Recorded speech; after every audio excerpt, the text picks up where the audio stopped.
L'ordinanza eseguita questa notte da parte dei carabinieri della compagnia di Trigiano nei confronti di 8 soggetti ha coinvolto, tra gli altri, il mandante di un ferimento a colpi d'arma da fuoco avvenuto lo scorso 12 gennaio 2020 nei confronti di un giovane trigianese per un debito di droga non saldato.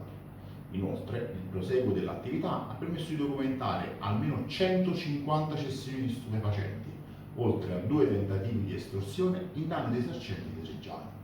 L'impianto accusatorio è stato totalmente accolto dal GIP, fatta salva la valutazione nelle fasi successive con il contributo della difesa.